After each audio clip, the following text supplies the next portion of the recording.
नमस्कार। आज आपण घरच्या घरी हलवाईसारखी बेसन पापडी बनवणार आहे। चला तर मग वेळ न घालवता आपण लगेचच रेसिपीला सुरुवात करूया। सर्वात अगोदर इथे मी एक मोठा बाउल घेतलेला आहे। इथे मी एक चाळण घेतलेली आहे। तर सर्वात अगोदर आपल्याला आता पिठाला चाळून घ्यायचं आहे। आपल्याला आता या चाळणमध्ये 3 वाट्या बेसन पीठ टाकायचं आहे। या पिठाला आपल्याला आता व्यवस्थित चाळून घ्यायचं आहे।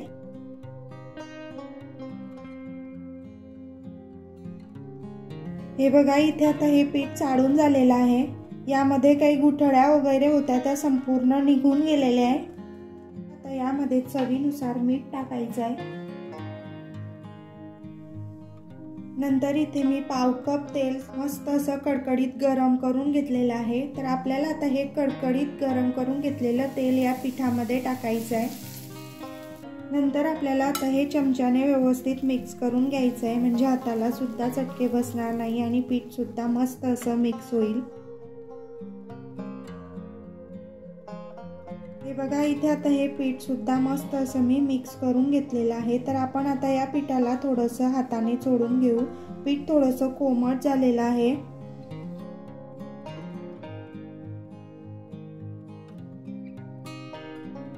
तर हे बघा, इथे मी या पिठाला थोडंसं चोळून घेतलेलं आहे।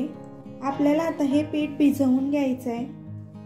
तर एकाच वेळी आपल्याला सर्व पाणी टाकायचं नाही आहे, तर थोडं थोडं करूनच यामध्ये पाणी टाकायचं आहे।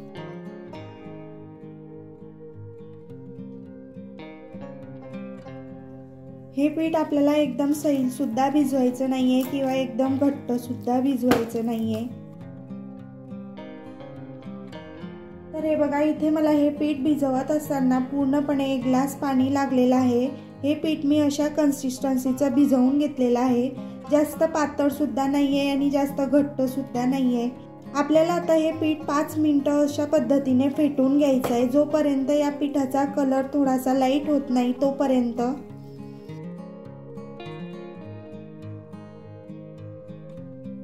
हे बघा, इथे आता या पिठाचा कलर थोडासा चेंज झालेला आहे। ज्या पद्धतीने आपण भज्यांसाठी पीठ भिजवतो त्यापेक्षा आपल्याला थोडंसं घट्टसर हे पीठ भिजवून घ्यायचं आहे।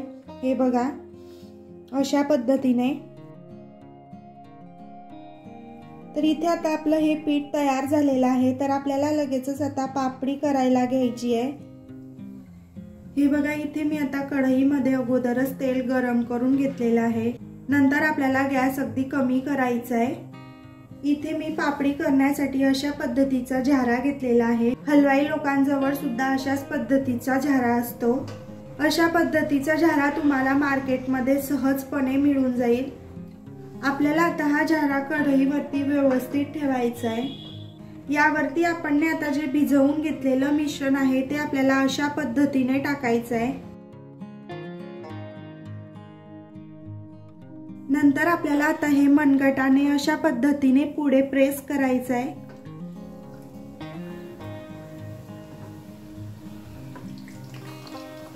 नंतर आपल्याला आता हे अलगद हाताने काढायचं आहे। नंतर आता जोपर्यंत पापडी तेलामध्ये तरंगायला लागत नाही तोपर्यंत आपल्याला या पापडीला झारा लावायचा नाहीये। हे बघा, इथे आता हळूहळू पापडी तेलावरती तरंगायला लागलेली आहे। तर आपल्याला लगेचच तिला आता हलवून घ्यायचं आहे। पापडीला आपल्याला जास्त डार्क रंग येईपर्यंत सुद्धा तळून घ्यायचं नाहीये। लाईट रंग येईपर्यंतच आपल्याला तळून घ्यायचं आहे। जोपर्यंत आता तेलावरचे बुडबुडे कमी होत नाही तोपर्यंत आपण आता या पापडीला तळून घेऊ। पापडी तळण्यासाठी जास्त वेळ सुद्धा लागत नाही, फक्त 1 ते 2 मिनिटांमध्ये ही पापडी तळून तयार होते। हे बघा, इथे आता तेलाचे बुडबुडे कमी झालेले आहे। तर आपल्याला लगेचच पापडी आता तेलामधून काढून घ्यायची आहे।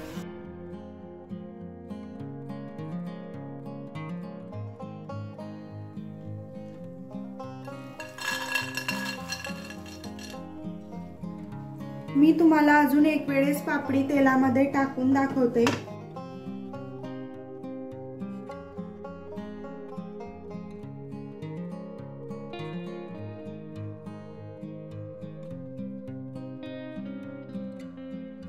इथे इथे आपली आता ही सुद्धा पापडी मस्त अशी तळून झालेली आहे, तर लगेचच आपल्याला आता ही झाऱ्याने काढून घ्यायची आहे।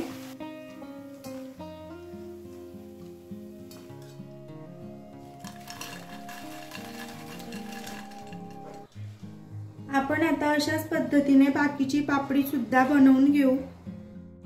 इथे आता आपली सर्व पापडी तळून झालेली आहे। हे बघा किती मस्त अशी कुरकुरीत झालेली आहे। हलवाई सारखी बेसन पापडी अगदी घरच्या घरी बनवून तयार होते। हे बघा किती मस्त झालेली आहे। तर या दिवाळीमध्ये तुम्ही घरच्या घरी अशा पद्धतीने बेसन पापडी नक्की बनवून बघा। रेसिपी आवडली असेल तर लाईक करा, शेअर करा आणि सबस्क्राइब करा। भेटूया आपण अशाच एका नवीन रेसिपी सोबत। तोपर्यंत बाय बाय।